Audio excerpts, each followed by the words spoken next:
안녕하세요. 저는 공대를 졸업하고 지금은 둘째를 임신해서 태교에 집중하고 있는 40대 여자입니다. 제가 들려드릴 이야기는 저에게 불과 몇 년 안 되어 일어난 일들이며 사건의 일부는 현재 진행 중입니다. 그래서 더욱 사연을 올리기가 두렵기도 하고 주변에서 알아볼까봐 자세하게 쓰기 어려운 점 이해 부탁드려요. 하지만 그냥 조용히 넘어가기엔 제 속이 문드러질 것 같고 혹여라도 이 사연을 보시고 마음에 짐이 있으신 분들은 시원하게 해결하시라고 용기 내봅니다. 지금부터 제 기가 막힌 이야기를 시작해 보겠습니다. 처음에 말씀드렸다시피 저는 공대를 졸업했습니다. 공대 특성상 남자 비율이 훨씬 높아서 저는 대학 다닐 때 참 인기가 많았었어요. 솔직히 어디 가서 빼어나게 예쁜 얼굴은 아니지만 못났다는 소리는 단 한 번도 들어본 적 없었습니다. 대학 생활을 하면서 살면서 이렇게 많은 고백을 받아볼 일이 있을까 싶을 정도로 대시를 많이 받았습니다. 하지만 그 당시에 저는 연애에는 딱히 관심이 없었고 통금까지 있었을 정도로 아버지께서 엄하셨기 때문에 엄두도 내지 않았죠. 보통은 제가 한두 번 거절하면 다들 물러서곤 했는데 딱 한 선배만큼은 제가 귀찮을 정도로 저한테 들어붙었습니다. 그 선배 이름은 김주은이었어요. 솔직히 성격이 별로 좋아 보이진 않아서 친하게 지내거나 그런 일은 없었던 선배였습니다. 생긴 건 그래도 잘생긴 편에 속하긴 하는데 은근히 느껴지는 약간 날라리의 기운이 있었다고 하시면 이해하기 쉬우실까요? 굳이 성격 이야기를 한 건 툭하면 후배들 불러다가 인사 안 한다고 기합 같은 걸 주기도 하고 억지로 동기들에게 술을 먹이기도 하고 그랬어요. 그래서 참 사람이 덜 됐구나 하고 생각했었는데 싸움도 꽤 잘하는지 다른 선배들도 주은 선배한테는 함부로 못하더라고요. 저는 성인이 되어서까지 힘자랑을 하는 그 사람이 그렇게 좋아 보이지 않았습니다. 당연히 고백도 거절했고요. 하지만 그럴수록 저한테 더 다가오려고 하더라고요. 공강인데도 굳이 저를 보려고 학교에 찾아와서 학식을 같이 먹자고 한다거나 아니면 저는 카페인을 마시면 밤에 잠을 못 자서 코코아도 입에 안 대는 사람인데 아메리카노를 불쑥 내민다거나 정말 제가 기함을 토했던 것은 제가 집에 갈 때 몰래 쫓아와서 저희 집 앞에서 서성이고 있는 걸 저희 아버지께서 보시고는 강도인 줄 알고 경찰에 신고를 했던 사건 때문이었어요.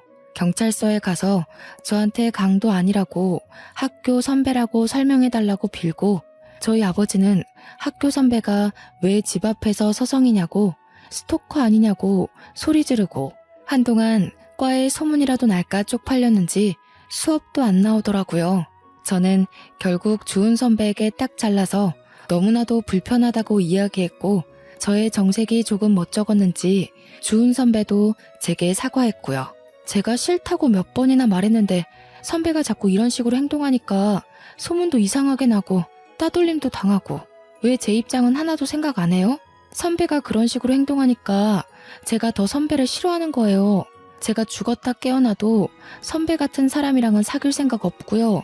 선배랑 저랑은 아예 결이 다른 사람이라고요. 제 말에 충격이었는지 주은 선배는 기분 나쁘다는 표정을 지었고 뭐라고 더 말하려는데 저는 휙 돌아서 그 자리를 피했습니다.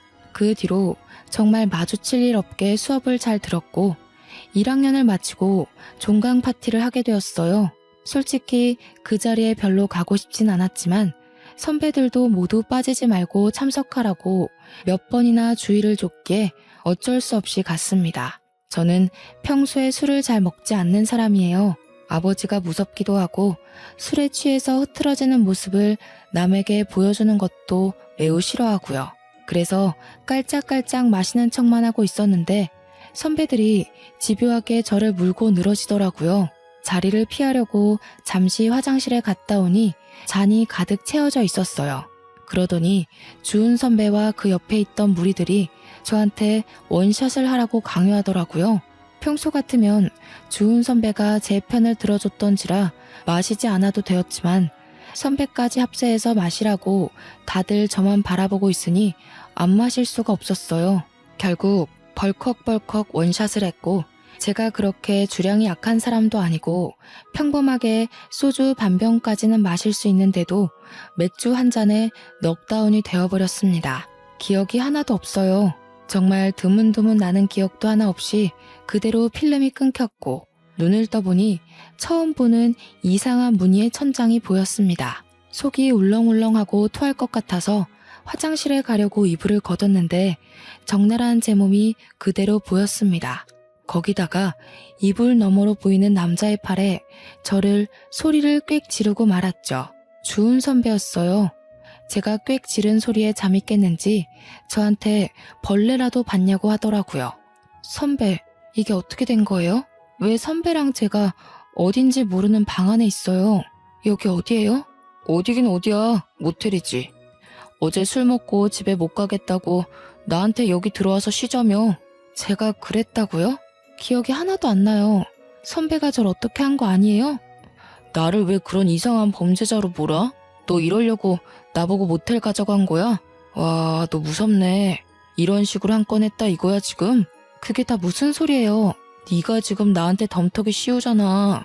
나는 네가 오자고 끌고 와서 온 거야. 마치 제가 선배를 끌고 왔다는 듯이 말하면서 기억이 안 난다는 저에게 발뺌하는 거냐고. 이런 식으로 합의금이라도 받으려고 하냐면서 소리를 고래고래 지르더라고요. 저는 정말 억울해 미칠 것 같았습니다. 어제 내가 고백했더니 좋다며, 사귀자며. 술 취해서 그런 거니? 술 깼더니 다 모르고 싶어서 지금 날 범죄자 취급하는 거야? 합의해야 한 거야. 저는 휴대폰을 챙겨서 제대로 씻지도 않고 바로 모텔을 뛰쳐나왔어요. 경찰서 앞에서 서성이다가 용기를 내서 들어갔고요. 경찰관에게 아무래도 밤새 안 좋은 일을 당한 것 같으니 검사를 받고 싶다고 했고 산부인과에 가서 진단서를 끊어오라고 하더라고요. 밤새 집에도 들어오지 않고 연락도 되지 않는 딸을 찾는 아버지께서 계속해서 전화를 걸어왔지만 그게 문제가 아니었기 때문에 병원으로 갔습니다. 하지만 아주 청천벽력 같은 소리를 들었어요. 제가 반항을 한 흔적이 어디에도 남아있지 않다는 거예요. 동행한 여성 경찰관님께서 증거 없이 기억도 없이 신고를 하게 되면 무고죄가 성립될 수 있으니 다시 한번 생각해보라고 했습니다. 저는 망연자실한 상태로 집으로 돌아왔고 아주 호되게 혼이 났습니다.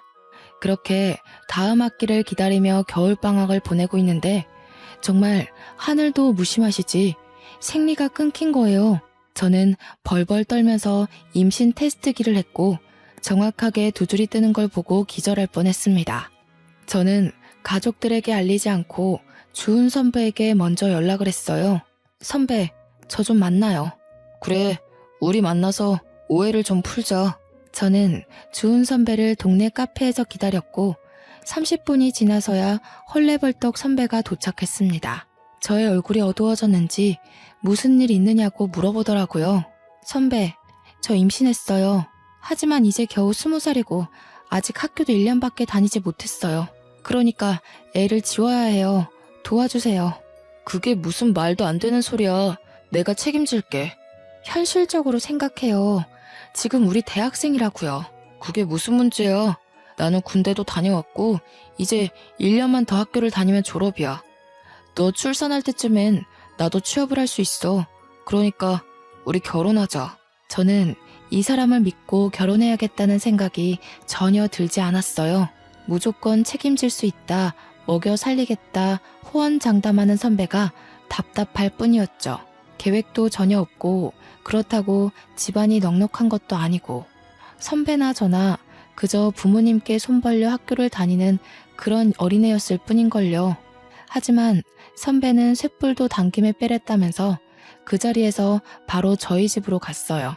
당연히 오랜만에 외출한 딸이 남자를 하나 덜컥 데려왔으니 저희 집도 난리가 났죠. 거기다가 주은 선배가 아무런 준비도 안 됐는데 다짜고짜 제가 임신한 사실을 알렸어요. 제가 미경이 남자친구입니다. 미경이가 임신을 해서 저희 결혼하겠습니다. 20살밖에 안 된 딸이 임신을 했다니 그것도 밤이고 낮이고 하루 종일 해코지는 당하지 않을까 금이야 오기야 했던 딸이 임신이라니. 저희 어머니는 뒷목을 잡고 주저앉으셨고 아버지는 화가 나서 선배를 발로 찼어요. 선배는 그런 수모를 당하는 와중에도 꿋꿋하게 결혼을 해달라고 버티고 있었습니다. 이성을 찾은 부모님께서 한동안 말이 없으시다가 한숨만 푹푹 내쉬고 어머니는 눈물까지 흘리셨어요. 그런 모습을 보면서 저도 눈물이 쉴 새 없이 흘렀습니다.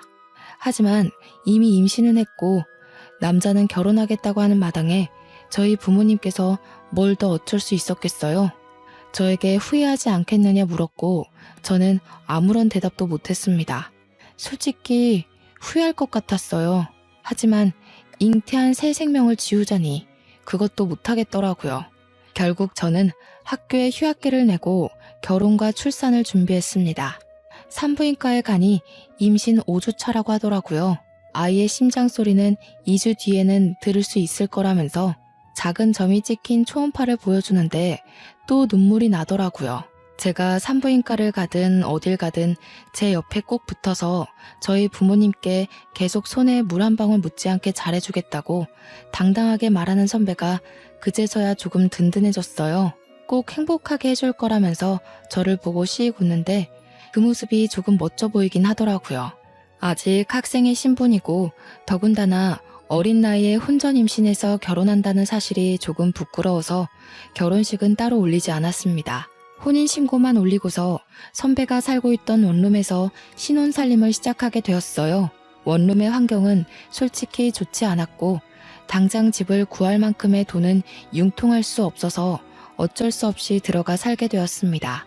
선배의 본가는 경상도였어요. 그래서 학교 생활을 위해 서울에서 자취를 하고 있었던 거였죠. 제가 배가 점점 불러오고 아이가 태어나면 원룸에서 키울 수는 없었기 때문에 친정으로 들어가겠다고 말했습니다.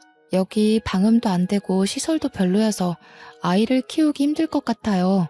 그러니까 친정집에 들어가서 출산 준비를 하면 좋을 것 같아요. 그게 무슨 소리야?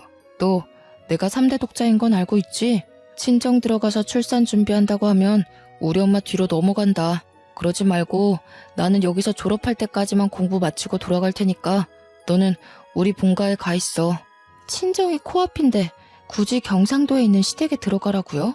너는 이제 출가 외인이잖아. 거기다가 3대 독자의 씨를 품었는데 당연한 거 아니야? 그리고 나 학교 졸업하면 어차피 우리 고향 쪽으로 취직하려고 했어. 내가 우리 부모님 안 모시고 살면 누가 모셔? 그리고 우리 엄마가 시집살이 시킬 사람도 아니니까 편하게 내 집이다 생각하고 가 있어. 저는 정말 내키지 않았지만 이미 시댁과도 말이 다 끝난 상태였는지 시어머니께서 제게 연락이 왔어요. 아가 언제 오니? 미리 집도 다 정리해 두었단다. 짐부터 먼저 내려보내든가 어른들 너무 오래 기다리게 하는 거 아니다. 저는 그 말에 어쩔 수 없이 친정에 좋은 말로 포장해서 경상도에 홀로 내려가게 되었습니다. 만삭에 몸을 하고 내려가니 처음에는 너무나도 잘해주셨어요. 여기가 천국이다 싶을 정도로 먹고 싶은 거 다 해주시고 어머님이 식당을 운영하셔서 그런지 정말 손맛이 좋았습니다.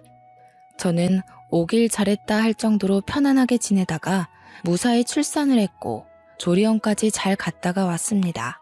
저희 부모님께서도 그 사이에 2번 다녀가셨고요. 떡두꺼비 같은 아들을 낳아오자 시댁에서는 경사가 따로 없다면서 잔치까지 열어주셨어요. 출산하느라 고생했다면서 값비싼 가방도 하나 사주셨고요. 저는 처음이 조금 어긋나긴 했지만 결과적으로는 아주 좋은 집안에 시집왔다고 생각했습니다. 하지만 그것도 아주 잠깐이었죠. 제 몸조리가 끝나갈 때쯤 시어머니께서 틈만 나면 저를 식당으로 불려다가 일을 시키셨어요. 처음에는 갑자기 직원 일을 관둬서 도와달라, 손님이 많아서 손이 모자르다, 알바가 휴가 갔다 이런 이유였지만 나중에는 이유 없이 불러 일을 시키셨죠.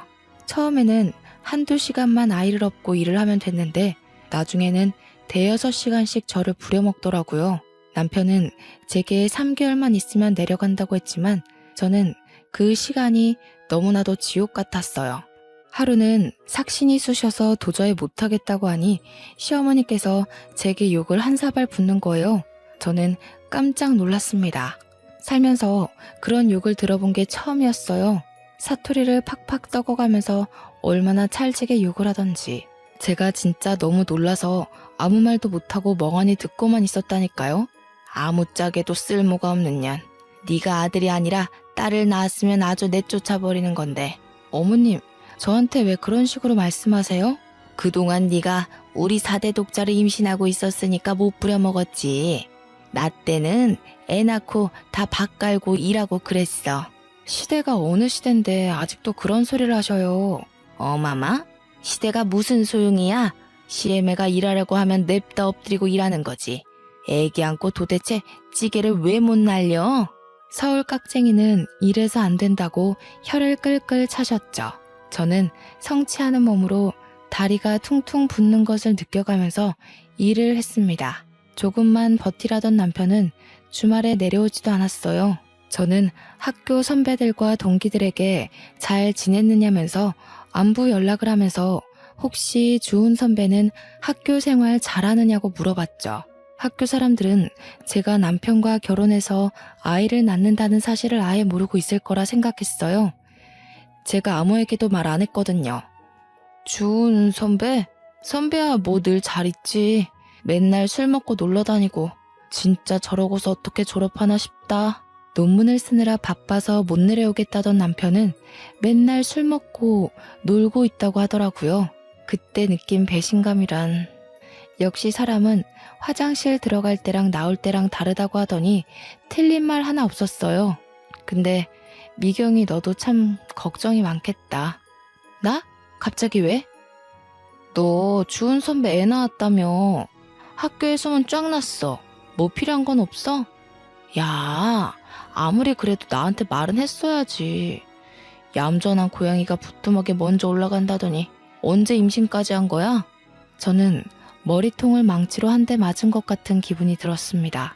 솔직히 아무도 몰랐으면 하는 바람이 컸거든요. 일단 20살에 임신을 했다는 것도 좀 그랬고요. 제가 그렇게 피했던 남편이랑 결국 결혼까지 했다는 것도 좀 부끄러웠고요. 저는 대꾸하지 않고 나중에 연락하겠다고 하고 전화를 끊었습니다. 그러자 동기한테 문자가 오더라고요. 읽을까 말까 하다가 문자 메시지함을 딱 열었는데 정말 속이 상했죠. 근데 주은 선배 솔직히 너무 별론 거 알지? 너에 대해서도 안 좋게 이야기하고 다니더라. 그래도 내가 너랑 친한 동기라서 전해주는 건데 아무리 도도한 여자라도 잡아뜨리면 그만이라고. 선배들이랑 이야기하는 거 들었어. 아무튼 이미 결혼도 했고 아이도 낳았으니 내가 오지랖 부리는 게 맞긴 하지만 너도 현명하게 잘 결정하길 바랄게. 정말 결혼한 지 1년도 되지 않았는데 이런 소리를 들으니까 너무 속이 상했어요. 방 안에 웅크리고 엉엉 울어버렸습니다. 그러자 집에서 곡소리가 난다면서 시어머니께서 문을 벌컥 열고 들어와 울 시간 있으면 빨래라도 하라고 하더라고요.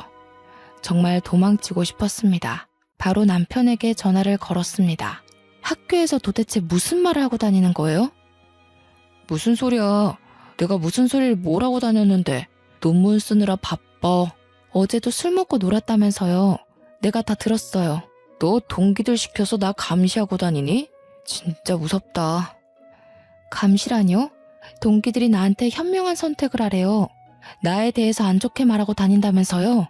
아무리 도도해봤자 잡아뜨리면 그만이라고 그렇게 말하고 다닌다면서요. 와, 어떤 새끼가 바로 일렀지? 야, 어차피 너 내 애도 낳았고 우리 혼인신고도 해서 정식 부부잖아. 이제 와서 네가 할 수 있는 현명한 선택이 뭔데? 우리 엄마가 전화해서 그러더라. 너 요즘 몸 아프다고 식당 일도 안 돕는다며? 자고로 시집 왔으면 시댁 살림에 제대로 신경 쓰고 살아야지. 가서 식당 일도 척척 도와드리고 빨래랑 설거지도 좀 하고 그래야 이쁨을 받을 거 아냐. 네가 나한테 시집 와서 잘한 게 뭐가 있어? 아들 낳은 거? 그것도 내 씨가 좋은 거지. 네가 잘한 게 아니라. 맞지?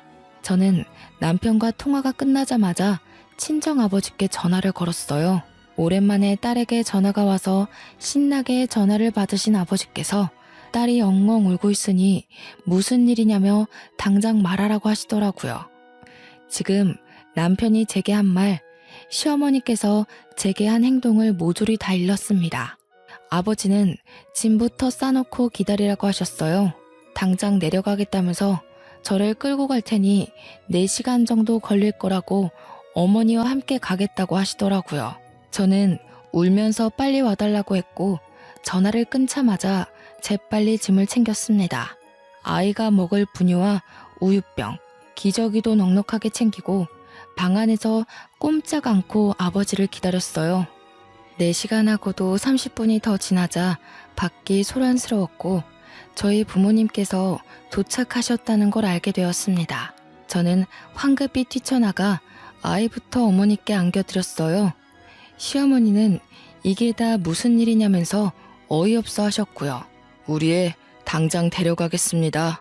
밑도 끝도 없이 잘해주겠다는 말에 고민하면서 시집을 보낸 건데 이게 다 무슨 짓입니까? 아니, 내가 뭘 어쨌다고 우리 집 와서 이런 소란을 피우십니까? 사돈어른. 사돈이라고 하지도 마시오. 우리 귀한 딸 데려다가 밭일이 뭐 어쩌고 어째요? 거기다가 식당 일까지 하라 그랬다고요? 욕도 하고. 우리 집 식구가 되었으니 같이 돕고 살자는 거죠. 그리고 아이는 왜 데려가려고 그래? 우리 집 4대 독자야. 절대 못 줘. 애가 물건입니까? 주고 말고 하게. 애는 엄마랑 있어야죠. 아버지는 시어머니의 팔을 확 뿌리치고는 가방을 챙겨서 저와 아이를 차에 태우셨습니다. 시어머니는 당연히 난리가 났죠. 당장 내 손주 내놔라 하면서 소리를 쳤지만 아버지는 차문을 잠가버리시고는 집으로 출발하셨습니다. 저는 아버지 차 안에서 정말 꿀잠을 잤어요. 그렇게 맘 편히 잔 것도 참 오랜만이었습니다. 집에 도착해서 엄마가 차려주는 밥상을 보니 정말 제가 불효를 저질렀다는 걸 알게 되었죠. 눈물이 자꾸만 나와서 밥을 못 씹겠더라고요. 그런 저를 보면서 아버지도 눈물을 슬쩍 훔치셨고요. 아이를 봐줄 테니 들어가서 푹 쉬라는 말에 정말 오랜만에 울고불고 보채는 아가를 어머니께 맡기고 방으로 들어와 단잠에 빠졌습니다. 그간 몇 시간 못 자고 일하고 애보고 정말 힘들었는데 내 집에서 푹 자도 된다는 생각을 하니 깊게 아주 오래 잠이 들었어요. 뭔가 쿵쾅거리는 소리에 눈을 떠서 휴대폰을 보니 다음날 오전 11시더라고요. 정말 14시간 정도를 깨지 않고 푹 잔 거예요. 그래서인지 몸도 상쾌하고 좋았습니다. 휴대폰에 찍힌 남편의 부재중 통화 40통을 보기 전까지요. 소란스러움에 후다닥 거실에 나가보니 시어머니께서 짐을 바리바리 싸들고 거실에 앉아 계셨어요. 아버지와 어머니는 화가 잔뜩 나 있었고요. 저를 보자마자 시어머니께서 아주 불쾌하다는 듯 말씀하셨습니다. 우리 집 4대 독자를 데려가고도 무사할 것 같니? 나도 여기서 좀 지내겠다. 식당도 문 닫고 왔으니 아주 시간 많아. 당장 내 손주 안 내놓을 거면 나도 너네 친정에서 너희 엄마 밥 먹으면서 편하게 좀 쉬자. 이게 무슨 몰상식한 짓이에요? 내가 가방끈이 좀 짧아요. 배운 게 없어. 어릴 때부터 식당 일 하느라 못 배웠거든. 그러니까 내 손주 내놓으시던가 아니면 나도 여기서 살 거니까 그런 줄 아쇼. 저는 정말 애를 줘버리고 싶었지만 저 똘망똘망한 눈으로 우리 어머니의 품속에 폭 안긴 아가를 보면 차마 그럴 수 없었습니다. 저는 어쩔 수 없이 남편에게 전화를 걸었어요. 남편도 이 사정을 모두 알고 있는지 전화를 받자마자 저한테 쏘아대더라고요.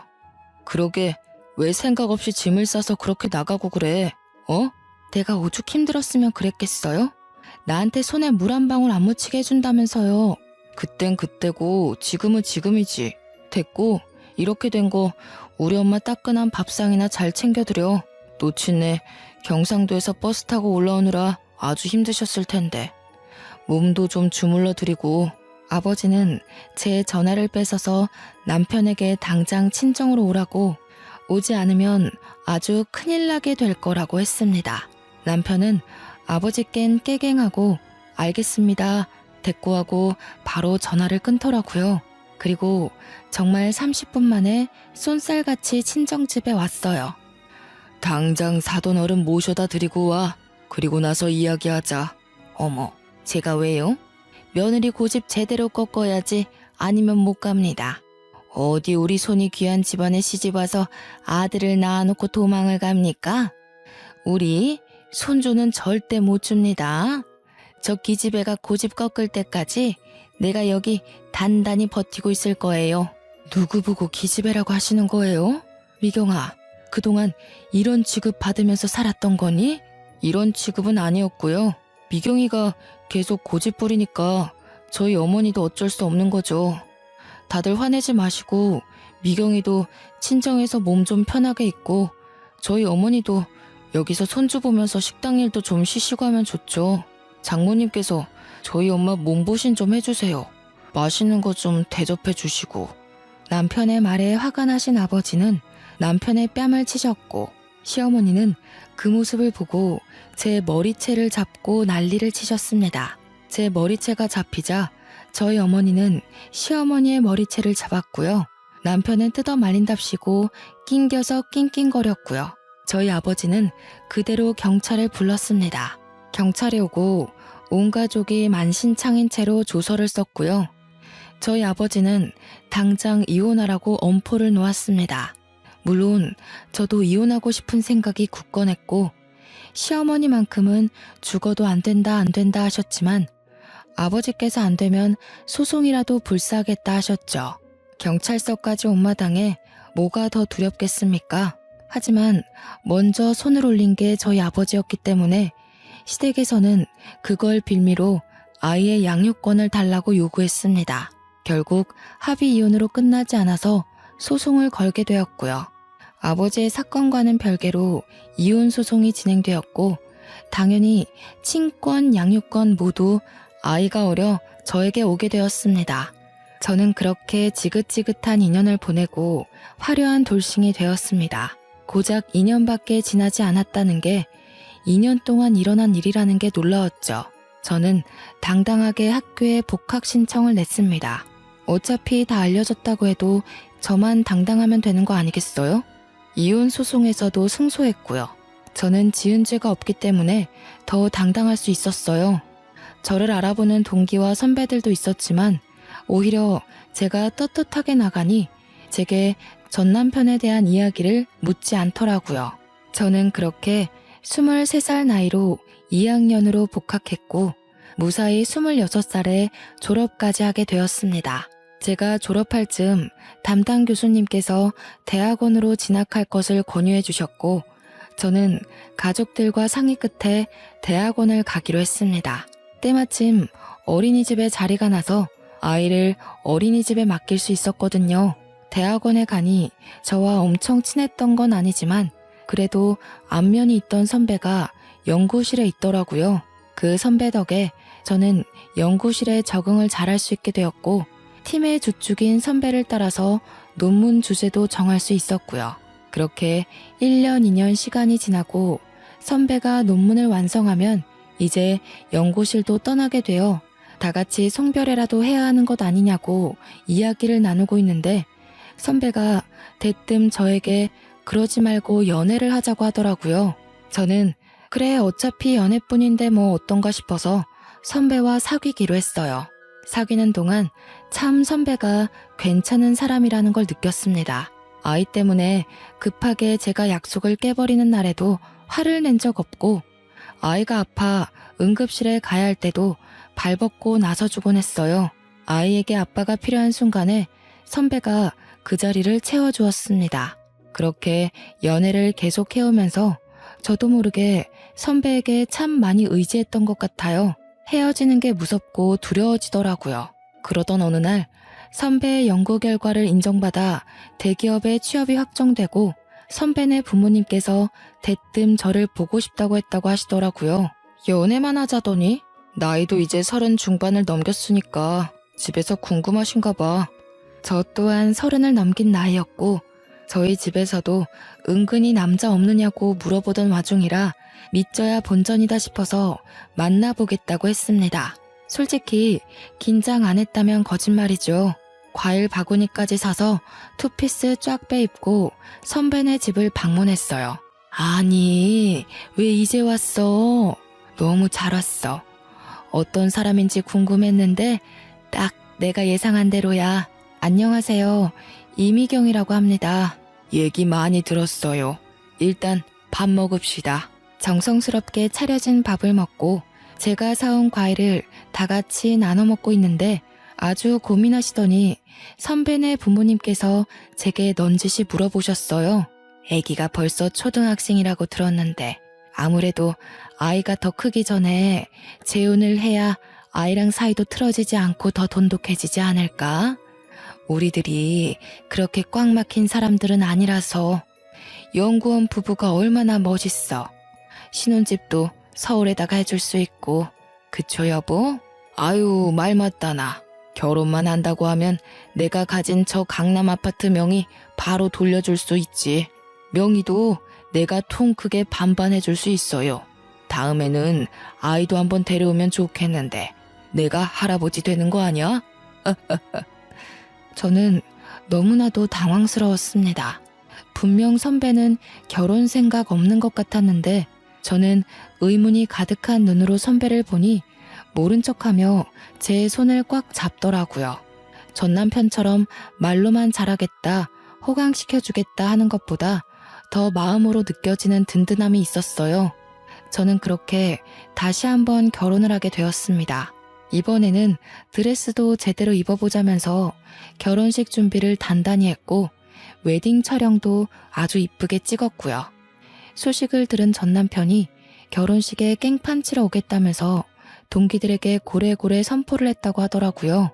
저는 솔직히 너무나도 겁이 났지만 대형 로펌을 운영하고 계신 시부모님께서는 걱정 말라고 변호사 부부의 무서움을 보여주겠다고 싱글벙글이시더라고요.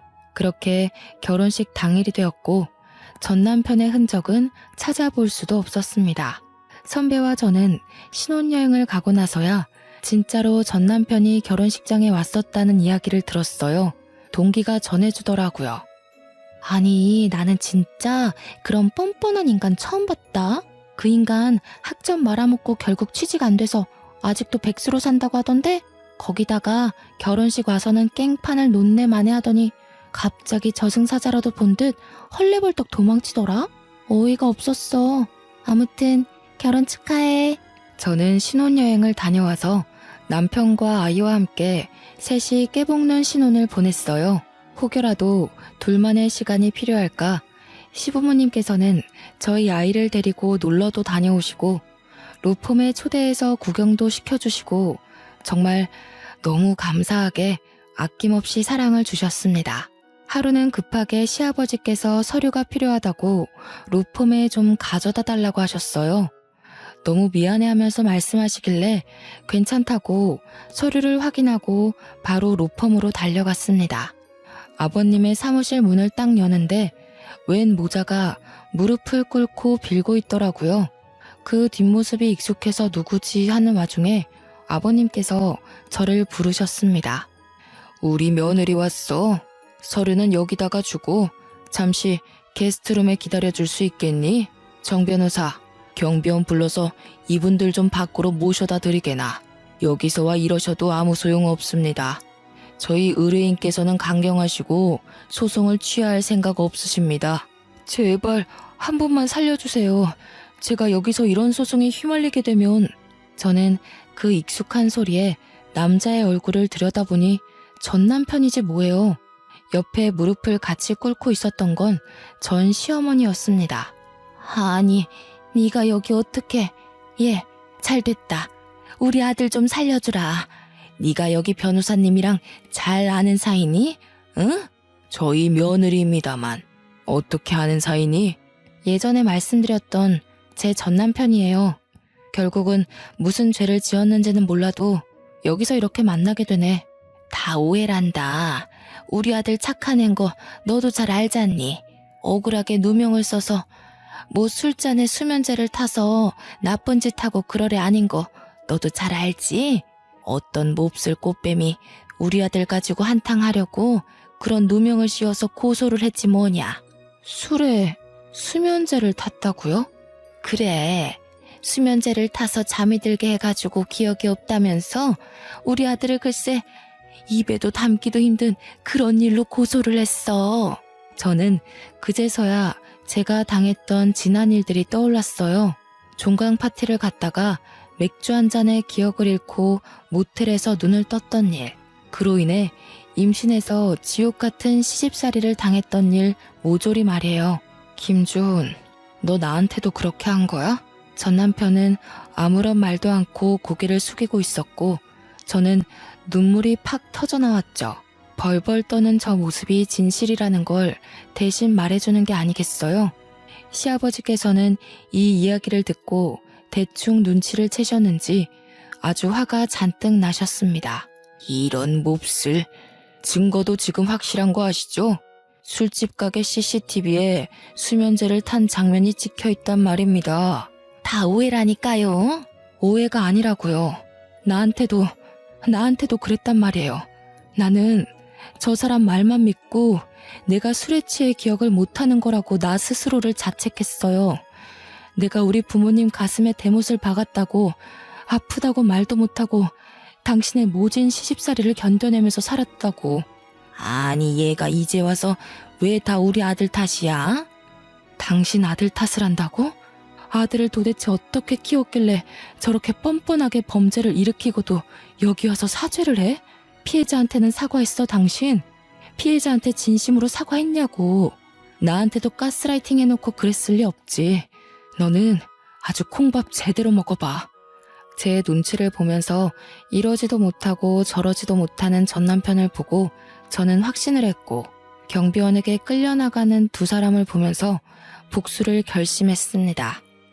저는 시아버지에게 수치스럽지만 제가 당했던 일을 낱낱이 고했고 그간 전 남편과 같이 어울렸던 동기 선배들에게 연락을 돌려 증언을 얻어냈습니다.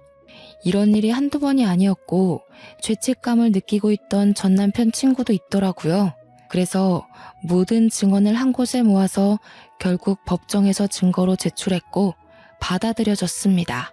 당연히 전 남편은 징역 5년을 선고받았고 그 이후에 전 시댁에서 찾아와 저에게 엎드려 빌고 시부모님에게 사정사정했지만 얄짤없었죠. 이 일을 계기로 저희 아들에게도 접근할 수 없도록 접근 금지 명령도 내렸습니다. 이게 다 법조인인 시부모님 덕분에 일사천리로 진행될 수 있었죠. 아직 위자료 관련한 부분에 있어서 법원 판결이 나지 않아 기다리고 있는 중입니다. 기다리는 와중에 정말 너무나도 감사하게 저희 부부에게 둘째가 찾아왔어요. 당연히 저희 시댁에서는 경사가 났다면서 제가 침대 밖으로 나올 수도 없게 극진히 대접해주고 계시고 이런 시댁의 사랑을 받는 모습을 보고 저희 친정 부모님도 좋아하시고요. 양가가 서로 친하게 지내면서 서로를 생각해주는 모습이 딱 제가 원하던 이상적인 부부의 모습이었답니다. 저는 이 행복을 가지고 앞으로 마무리해야 할 전 남편과의 소송을 잘 이겨내 보려고 합니다. 아마 든든한 저희 시부모님 덕분에 소송에서 지게 될 일은 단 1%도 없지만 그래도 끝까지 아주 나락으로 보내버릴 예정입니다. 5년형을 받고도 반성을 하고 있는지 어쩐지 전 시어머니께서 매번 그렇게 면회를 간다고 하시더라고요. 둘이 아주 부둥켜 앉지만 않았지 울고불고 한다고 하던데 남의 눈에서 눈물을 그렇게 뽑아댔으니 지들 눈에서는 피눈물 흘려야죠. 저도 마음 아주 단단히 먹고 이겨낼 겁니다. 도와주는 가족들이 옆에 있으니까요. 지금까지 제 이야기를 들어주셔서 너무나도 감사합니다.